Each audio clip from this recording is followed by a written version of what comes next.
आज आपके आगे यही बात रखना चाहता हूं कि गुरु ज्ञान मूर्ति, ब्रह्मानंदम परम सुखदम केवलम ज्ञान मूर्ति।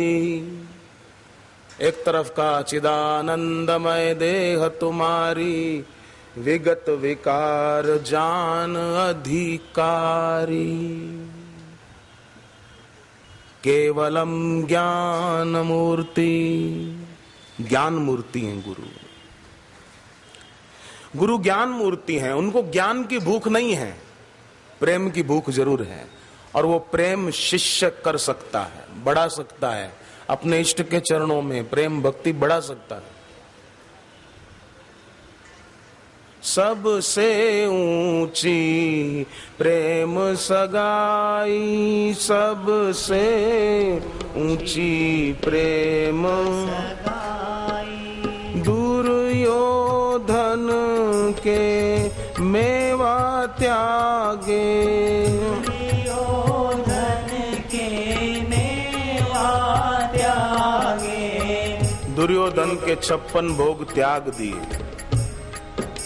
द्रोणाचार्य आए कि ये लोग क्षत्रिय हैं, मैं ब्राह्मण हूं, आप मेरे घर चल के भोजन कीजिए। भगवान ने कहा कि मेरा रास्ता मत रोको,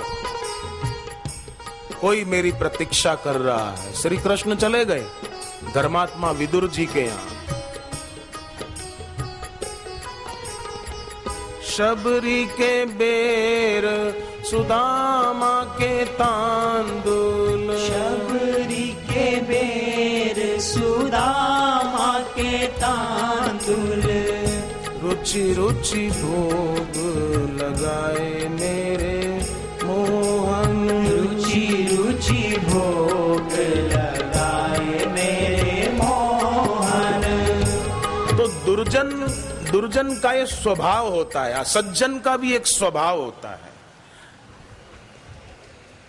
गुरु और ईश्वर पक्षपात नहीं करते कि दुर्जन को आनंद न दे, सज्जन को आनंद दे। सदा सज्जनानंद दाता पुरारी, ऐसा नहीं लिखा सदा दुर्जनानंद दाता पुरारी, नहीं, सदा सज्जनानंद दाता पुरारी। सज्जनों को आनंद देते तो दुर्जन को नहीं देते, इसका मतलब वो पक्षपात करते हैं। पक्षपात नहीं करते, उनमें पक्षपात नहीं होता है। भगत अभगत हृदय अनुसारी। तो सज्जन का भी एक स्वभाव होता है और दुर्जन का भी एक स्वभाव होता है। दुर्जन का स्वभाव होता है वो दूसरों को भय देता है, भयभीत करता है, धमकियां देता है, डराता है, दबाव में रखना चाहता है। और सज्जन का स्वभाव होता है वो दूसरों को अभय करता है। ये सज्जन का स्वभाव। और ईश्वर का और गुरु का स्वभाव है दूसरों को अभय करना। और सज्जन भी जब दूसरों को अभय करता है तो स्वाभाविक ही सदा सज्जनानंद दाता पुरारी। सज्जनों को वो आनंद देते रहते हैं, उन पर अपनी करुणा बरसाते ही रहते हैं। और महाभारत में यक्ष युधिष्ठिर को पूछते हैं कौन सा धर्म सबसे उत्तम है। युधिष्ठिर कहते हैं सबको अभय दान करना, कोई अपने कारण भयभीत न हो, आतंकित न हो, धमकियां न दी जाए। ये धर्म उत्तम धर्म। कौन कह रहे हैं? धर्मराजा युधिष्ठिर। और धर्मराजा युधिष्ठिर श्री कृष्ण की दृष्टि में सदा सज्जनानंद दाता पुरारी। अब गुरुदेव यहां आए अभी और गाड़ी में बैठकर दर्शन दें तो दुर्योधन जैसी वृत्ति वाला आदमी खुश नहीं होगा, शाकुनी जैसी मनोवृत्ति जिसकी हो वो आदमी खुश नहीं होगा।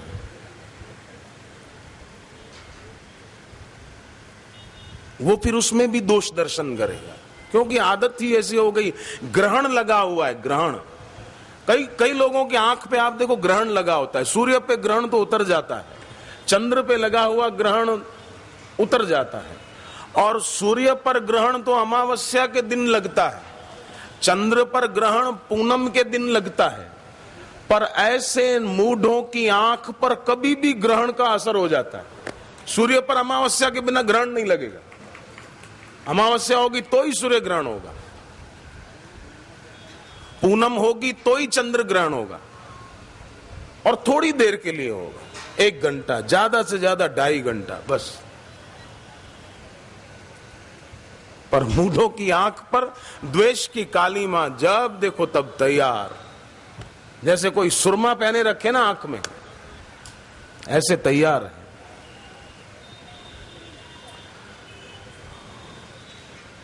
तो गुरु के द्वारा, गुरु की दृष्टि के द्वारा, गुरु की वाणी के द्वारा, गुरु की उपस्थिति के द्वारा आनंद किसको प्राप्त होता है? सदा सज्जनानंद दाता पुरारी, सज्जनों को आनंद प्राप्त होता है।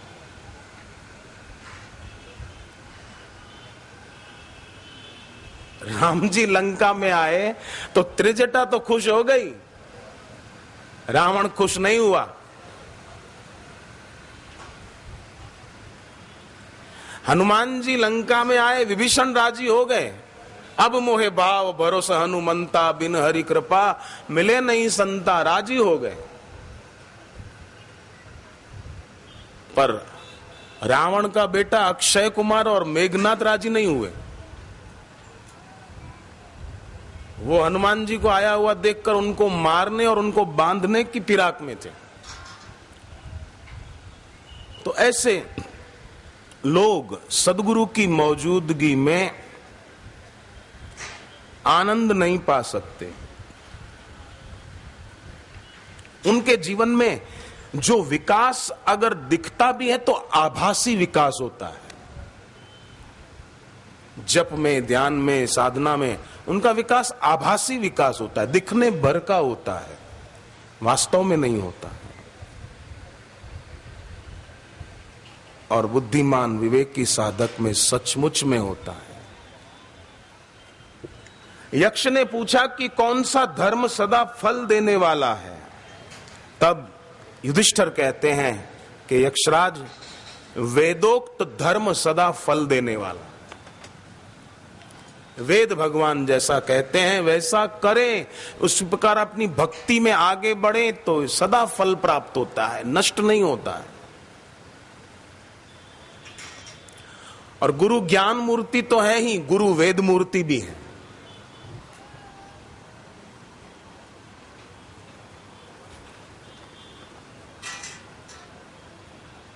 ऋग्वेद, यजुर्वेद, सामवेद, अथर्वण, ब्रह्म वाक्यम सदा सत्यम। गुरु गीता में मानस पूजा के कुछ श्लोक आते हैं, उसमें यह बात आती है, तीर्थानि दक्षिणे पादे वेदास्तन मुख रक्षिता।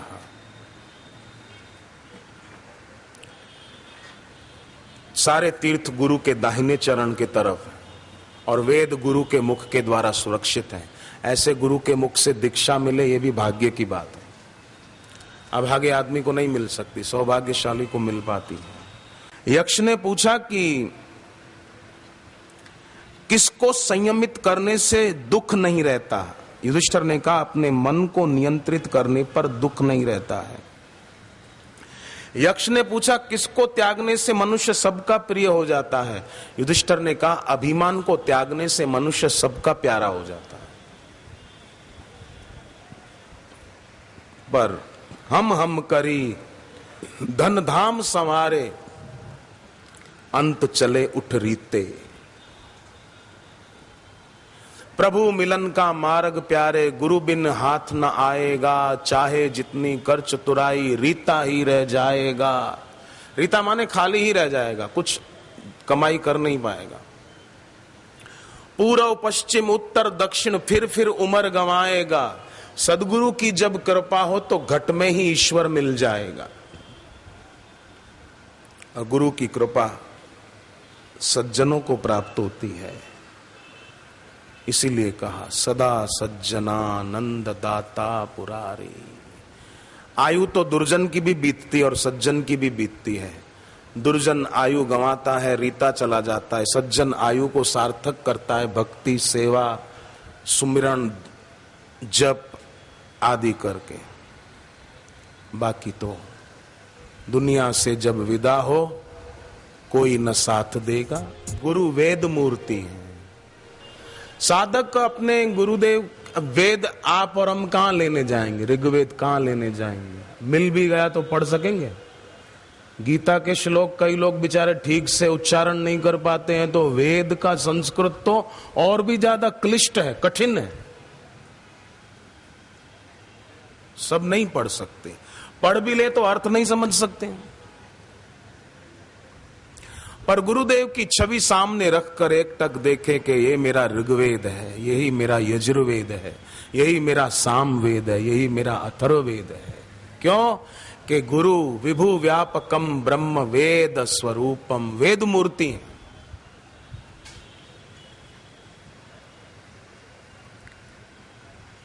ऐसा भाव शिष्य का होगा तो उसे मानो रोज वेद पाठ करने का पुण्य प्राप्त हो जाए। शास्त्र मूर्ति है, चलते फिरते शास्त्र है सब, चाहे वेद पुराण उपनिषद स्मृति ग्रंथ दूसरे ग्रंथ, सब शास्त्रों की जीती जागती मूर्ति है।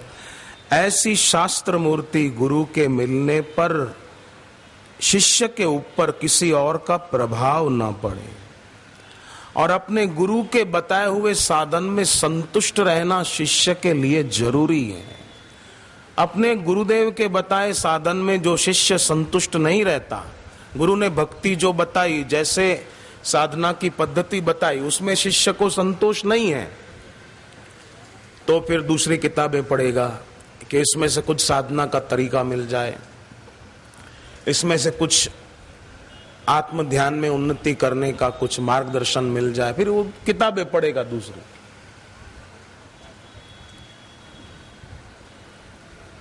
और उलझता जाएगा।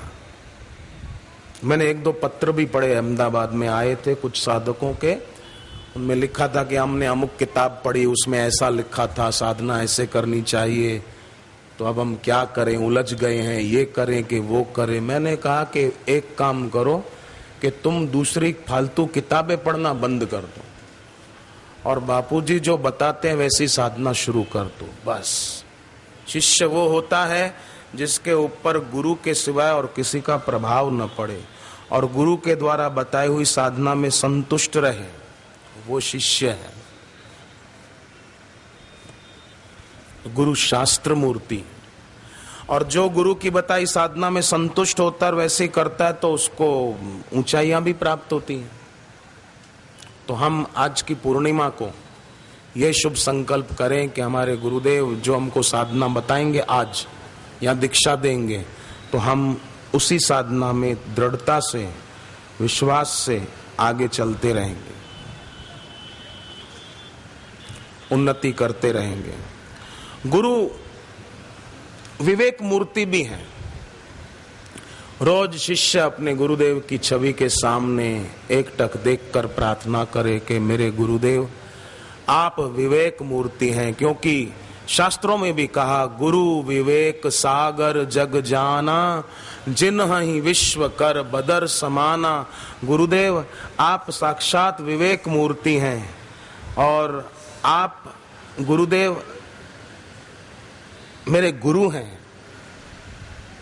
मैं अपने जीवन में कभी अविवेकी न बनूं, ऐसी मेरे पर कृपा करो। जैसे आपके लिए ये पूरा विश्व हथेली पर रखे हुए बेर के समान तुच्छ है, ऐसे मेरे लिए भी ये दुनिया के सारे भोग हथेली पर रखे हुए बेर के समान तुच्छ और फीके हो जाएं, ऐसी मेरे को सद्बुद्धि दो। क्योंकि मेरे राम तुम्ही, घनश्याम तुम्ही, मेरे सब कुछ तुम ही हो प्रभु। मैं भी अपने जीवन में आपके अनुसार विवेकी बनूं, अविवेकी नहीं।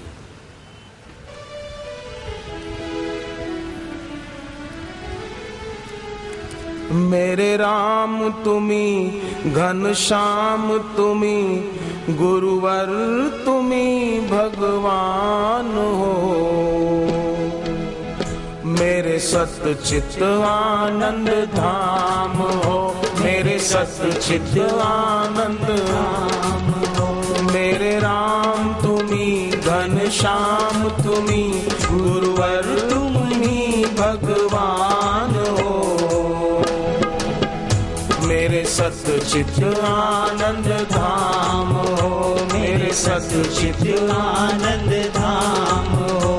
मेरे देव तुम्ही महादेव तुम्ही, मेरे देव तुम्ही महादेव तुम्ही, गुरुवर तुम दान हो। प्रभु तुम करते कल्याण हो, प्रभु तुम करते कल्याण हो, प्रभु तुम करते कल्याण हो, प्रभु तुम करते कल्याण हो।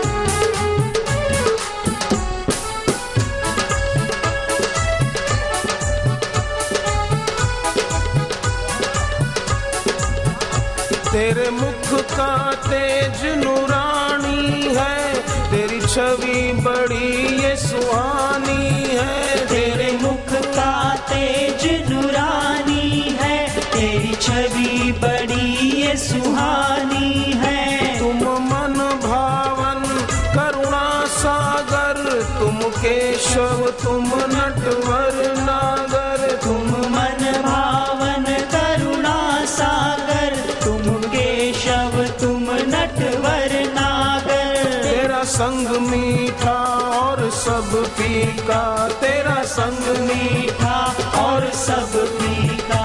तुम भक्तों का संसार हो। मेरे राम तुम्ही घनश्याम तुम्ही, पर तुम ही भगवान हो। मेरे सच्चिद आनंद धाम हो, मेरे सच्चिद आनंद धाम हो। तो ये है शिष्य की भावना कि मेरे गुरु ज्ञान मूर्ति हैं, मेरे गुरु वेद मूर्ति हैं, मेरे गुरुदेव शास्त्र मूर्ति हैं और मेरे गुरु विवेक मूर्ति हैं। इन भावों को व्यक्त करते हुए शिष्य अपने गुरुदेव का ध्यान करके अपना दिल अपनी आंखें पावन कर सकता है। उनकी छवि के तरफ देखेगा, आंख पावन होगी और ऐसे भाव मन में लाएगा तो हृदय पावन होगा कि मेरे गुरु विवेक मूर्ति हैं, मेरे गुरु विश्वास मूर्ति हैं। जैसे शिव जी को तुलसीकृत रामायण में विश्वास का प्रतीक माना है। अष्टावकर जी ने अष्टावकर गीता में कहा, विश्वासा अमृत पीत्वा सुखी भव। ये विश्वास का अमृत पियो तो सुखी हो जाओगे।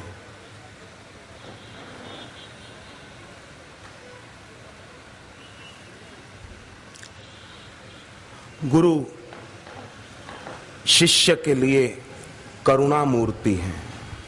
शंकराचार्य जी ने कहा है अपने गुरुदेव को,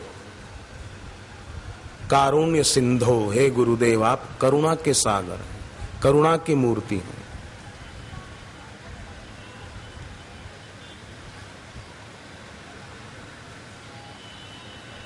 ये गुरु की करुणा है जो हमें समय देते हैं, ये गुरु की करुणा ही है जो हमें दीक्षा देते हैं। नहीं तो उनको हमसे क्या लेना है। दीक्षा देकर बापूजी थोड़ी पहले से ही बोलते हैं, हम इस शर्त पे दीक्षा देंगे, कोई चीज वस्तु रुपया पैसा दीक्षा के निमित्त नहीं लाएंगे।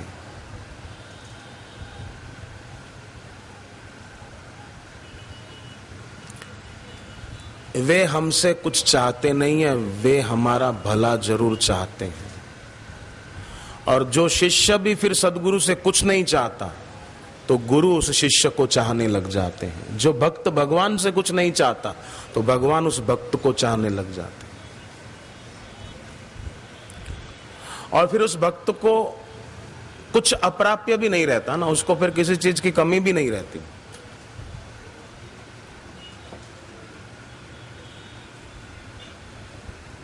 इसलिए हम प्रार्थना करें, आज पूर्णिमा है, हम पूर्ण रूप में भक्त बन पाएं। गुरु कृपा मूर्ति हैं, कृपा सिंधु नर रूप हरि। जैसे सूर्य भगवान रोशनी दिए बिना नहीं रहते, चंद्रमा शीतलता दिए बिना नहीं रहते, गंगा जल दिए बिना नहीं रहती, हवाएं ऑक्सीजन दिए बिना नहीं रहती, फूल सुगंध बिखेरे बिना नहीं रहते, उसी प्रकार सदगुरु भी कृपा किए बिना नहीं रहते, उनसे रहा ही नहीं जाएगा।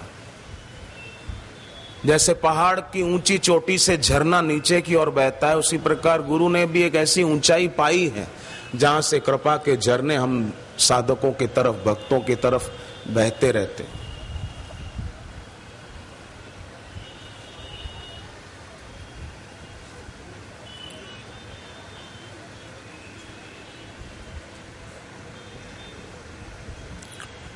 गुरु तपो मूर्ति है, तपस्या की मूर्ति है। जैसे विश्वामित्र जी तपस्या करते थे, यज्ञ करते थे, तो किसके लिए करते थे? खुद के लिए करते थे कि मेरा भला हो जाए, मेरे जीवन में से कष्ट दूर हो जाए? नहीं नहीं, लोक हित के लिए करते थे। और विश्वामित्र जी लोक हित के लिए यज्ञ करते थे तो ताड़का, सुबाहु, मारीच उनके यज्ञ में हड्डियां डाल जाते थे। राक्षस जो थे यज्ञ को विध्वंस कर देते थे। तो आज के जमाने में भी बापूजी जो लोक हित के लिए ये यज्ञ कर रहे हैं, ज्ञान यज्ञ, उसमें आसुरी वृत्ति वाले लोग, निंदा करने वाले लोग, अफवाहें करने वाले लोग, कुछ चैनल वाले, वो कोई ना कोई अफवाहें उड़ाते रहते हैं।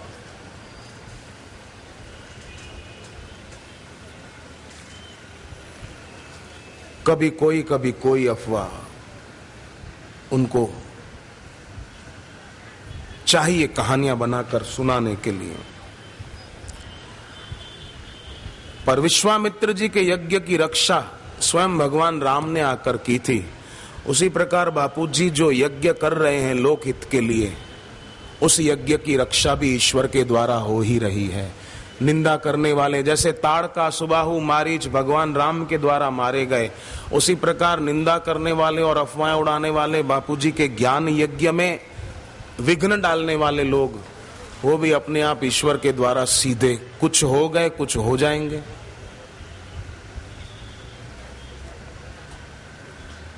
तो गुरु तपो मूर्ति है, लोक हित के लिए ये ज्ञान यज्ञ कर रहे हैं। बापूजी के द्वारा जो ये यज्ञ हो रहे हैं सबकी भलाई के लिए।